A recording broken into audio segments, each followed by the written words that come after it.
What's up viewers, it's Eric from BeatSonic. Today I'm back here at ACC Air Runner and we're here with the 2018 LS500 F Sports and be installing the navigation DVD in motion, the BeatSonic STN6927, and we're going to go through step by step on how to get behind the radio, plug this plug-in play kit, and demonstrate to you how it works. So let's get started.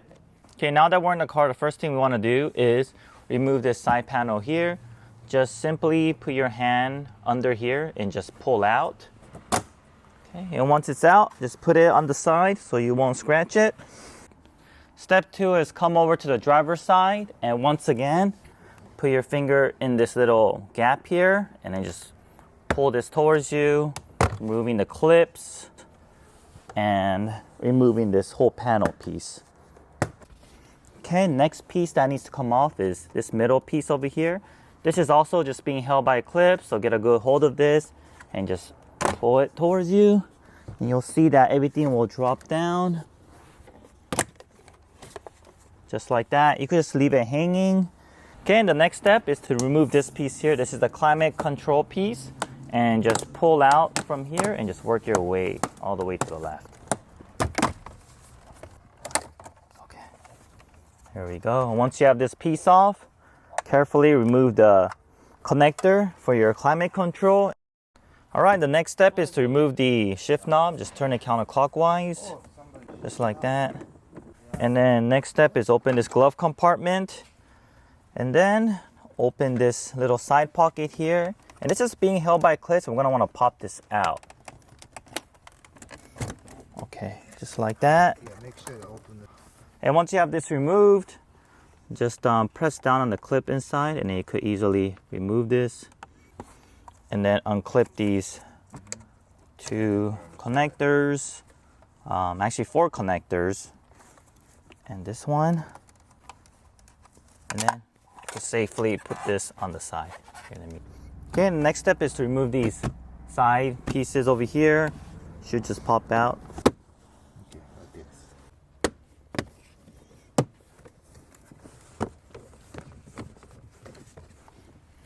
Alright, the next step is to locate the two 10mm bolts up here, and you will need this type of a wrench, and go ahead and loosen them both. Okay, and do it for the other side as well. Alright. Okay, once that is out, there's one more 10mm bolt on the left side over here. There's none on this side. As you can see, it's an empty hole. And then one more 10mm bolt in the armrest. Just move this small piece out of the way like this. You'll see an exposed 10mm bolt. Okay, the next step is to remove this piece over here. There's two 10mm bolts behind it that I need to remove. Okay, just grab it, pull, and remove this connector. And you'll see these two 10mm bolts there.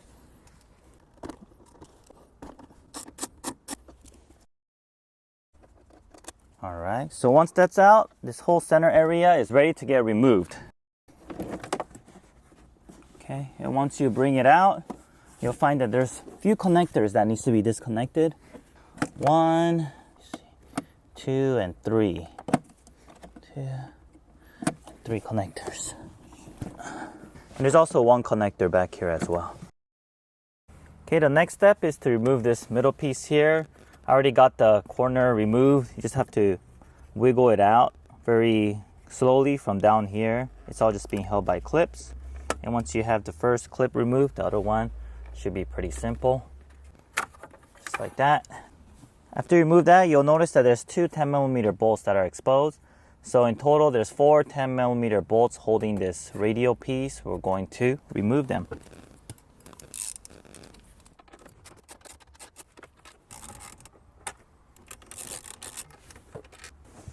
Alright, once you have those bolts removed, just gently pull this out.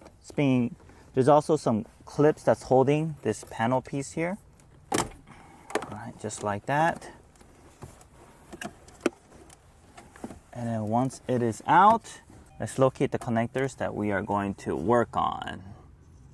Okay, now that we're behind the radio, let's locate the connectors that we're going to be working with. It's these two right here. There's a 28 pin and a 30 pin. There's another 28 pin on this side. Just make sure you don't confuse with this 28 pin and this one. They will not fit, but if you force it, you probably could make it fit. And if you do that, you could seriously damage your radio. So be very, very careful. This 28 pin and the middle 30 pin. So let's pull those connectors out. Well, first, let's pull the 28 pin out. We'll start with that. And once this is out, what we need to do is we need to separate the top and the bottom connector. So grab a very small flathead like this, and then you'll notice there's a little slit right between it. Just give a little pressure between it. Don't put too much because you don't want to damage this. If you damage it, it will not plug back in. Okay, just be very, very gentle. And separate the top and the bottom. And once you have it separated, use the part that came with our kit, and you're going to sandwich that with it. Just like that on one end. And the other end, you are going to connect it to our adapter.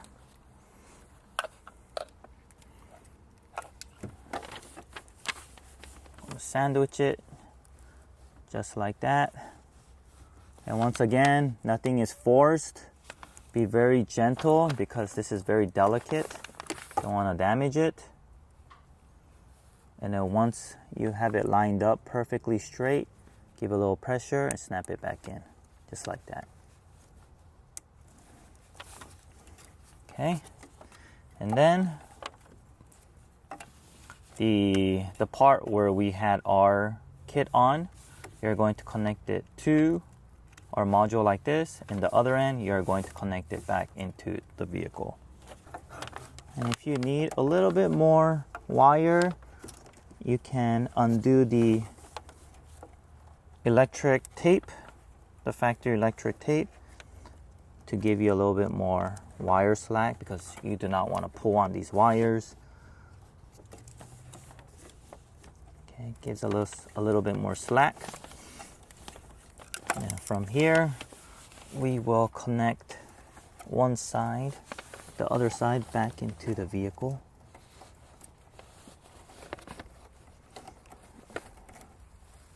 Just like that.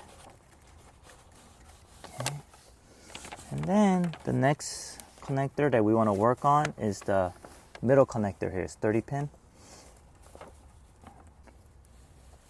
And then once again, we're going to separate this from top to bottom.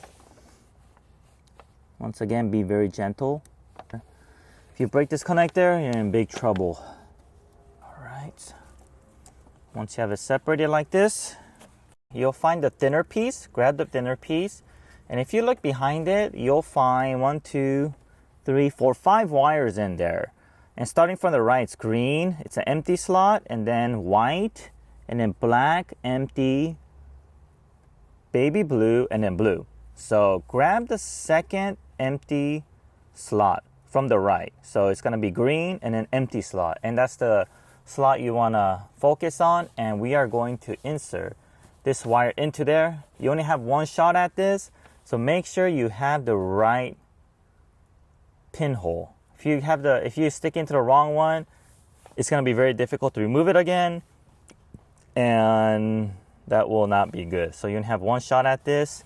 Make sure you have the right hole, second from the right, with this big bracket piece facing down. Okay, and how you insert this is find the part that's up, like it's flat and it moves up, and that part needs to face inside of the connector.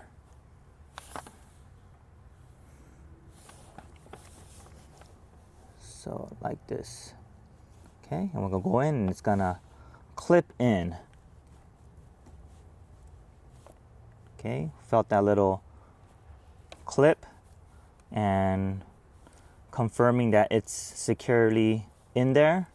If it does not go in there, and if it does not clip in smoothly and naturally, do not force it because it's probably on the wrong side. So you have to pull it back out, turn it around, and put it back in. Okay, so once this is in,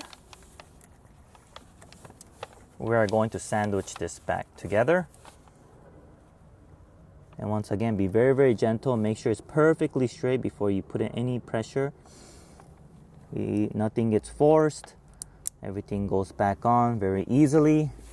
And once you have that, we will plug this back in to this 30-pin connector. Back to the radio. And once again, clips on very easily without any issues. And once we have all this on, we also have this other longer cable that we need to connect. And this one will be connected to the center area. It only fits to one connector, just like that. And the other side will connect back into that center console. This is for your AUX. All right, so we have everything connected back. Make sure you route this wire in a certain way so it's not near any moving parts of the shifter or it's not blocking any vents. So let's go ahead and put everything back.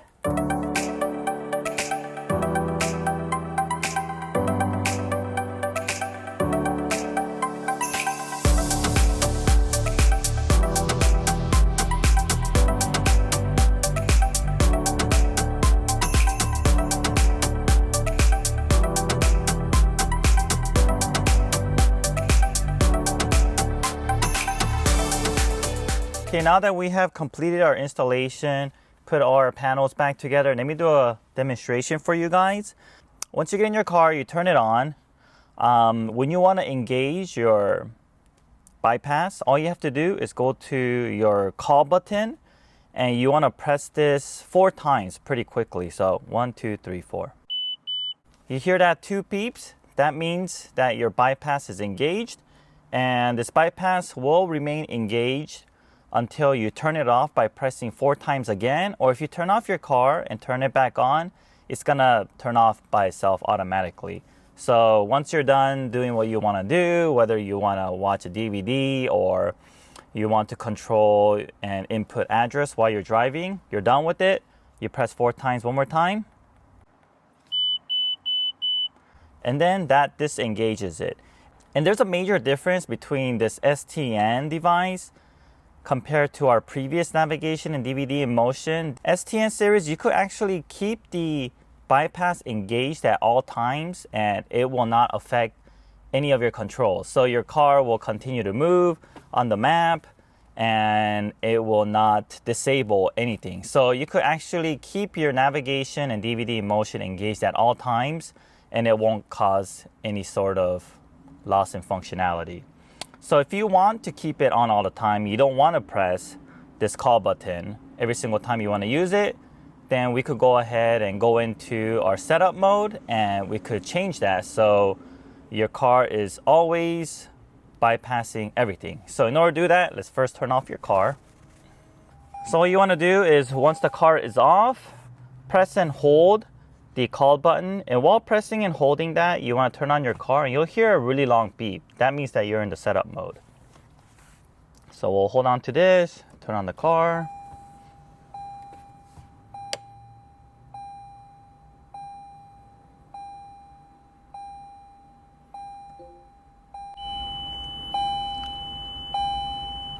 Okay, that very long beep means that we're in the setup mode. Press the call button one more time. You hear 2 long beeps. That means it's in automatic mode, which means the module will bypass all the vehicle lockouts while the car is in motion. And if you press it one more time, 1 long beep, which is the original mode where you have to press the call button 4 times to engage and disengage manually. And one more time, you hear that 2 long beeps, which is in automatic mode, which will put your car into bypass mode at all time. So once we selected it, just go ahead and press and hold. And that confirms we have changed this car's configuration to the automatic mode so that it's always disengaged. So let's go for a quick drive and I'll show you how everything on the menu is unlocked. All right, before we go on the drive, let's load in a DVD. All right, as you can notice, we're started driving. However, the DVD continues to play due to our bypass. And if you go to your maps and we want to enter our destination, we can go ahead and type that in here without pulling over. What's also cool about this is while your passengers are enjoying the movie, you can also have the navigation turn-by-turn audible direction come out from the speakers. Alright guys, once again, thanks guys for watching our video, and don't forget to click on that subscribe button below. Thank you.